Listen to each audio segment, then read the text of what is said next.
وہ موٹر وے کے اوپر کھڑی ہونے والی عورت مجبوری کے تحت رات کے 12 بجے کے بعد اس کی کھڑکی توڑ کر اس کے بچوں کے سامنے اس کے ساتھ ریپ کیا جائے، یہ انسانیت کی تدلیل اور تحقیر نہیں ہے۔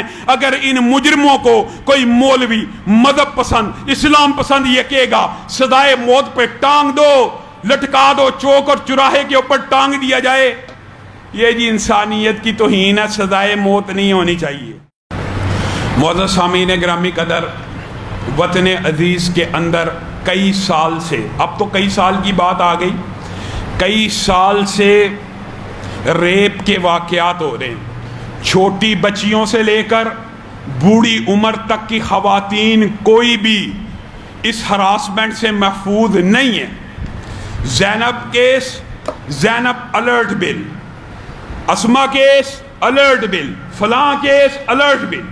گزشتہ دنوں 5 سال کی بچی، خیبر پختونخوا کی بچیاں، پنجاب اور قصور کی بچیاں، سینکڑوں کیس آپ کے سامنے آ چکے ہیں، اور ان کیسوں کو مد نظر رکھتے ہوئے جب پارلیمنٹ کے اندر کوئی بندہ دینی مزاج کا بل پیش کرتا ہے، یا دینی مزاج کا نہ بھی ہو، عمرانی معاہدات کے تحت یا معاشرتی طور پہ بل پیش کرتا ہے کہ ان لوگوں کو سر عام سزائے موت دی جائے، پتہ نہیں اسلام دشمن پارلیمنٹیرینز کو کیا تکلیف ہوتی ہے، کس قسم کا ان کے اندر سے غبار اٹھتا ہے۔ فواد چودھری صاحب کا بیان منظر عام پہ آ جاتا ہے کہ سزائے موت انسانیت کی تحقیر ہے۔ وہ موٹر وے کے اوپر کھڑی ہونے والی عورت مجبوری کے تحت رات کے 12 بجے کے بعد اس کی کھڑکی توڑ کر اس کے بچوں کے سامنے اس کے ساتھ ریپ کیا جائے، یہ انسانیت کی تدلیل اور تحقیر نہیں ہے۔ اگر ان مجرموں کو کوئی مولوی مذہب پسند اسلام پسند یہ کہے گا سزائے موت پہ ٹانگ دو، لٹکا دو، چوک اور چوراہے کے اوپر ٹانگ دیا جائے، یہ جی انسانیت کی توہین ہے، سزائے موت نہیں ہونی چاہیے۔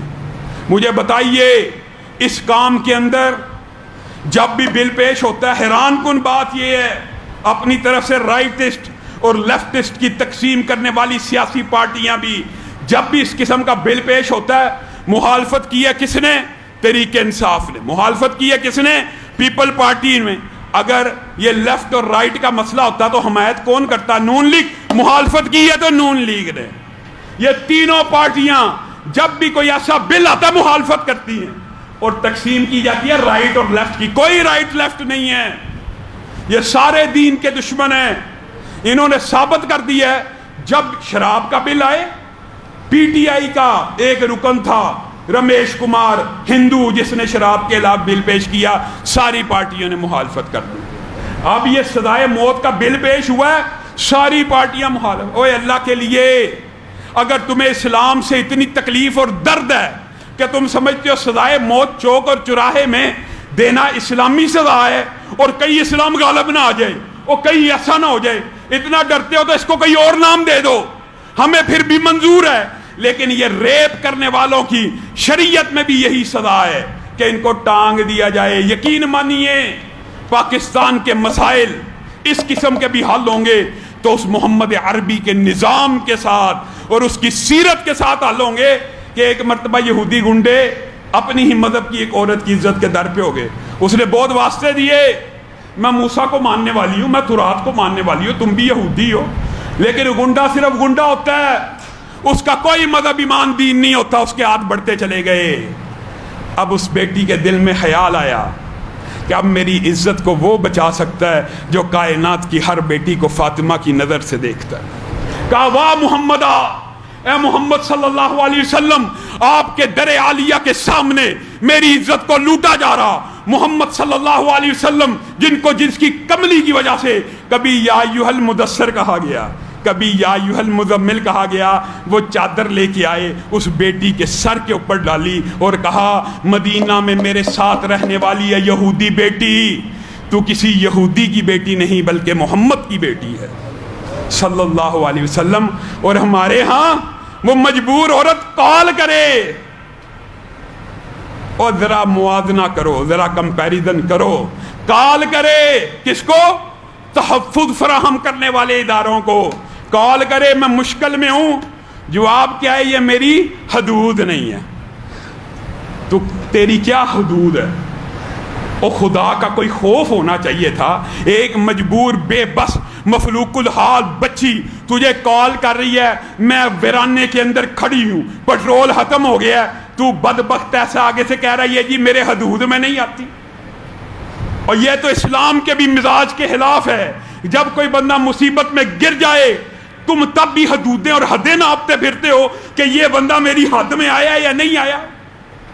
اور قربان جائیں قربان جائیں، اب کیا کہا جائے؟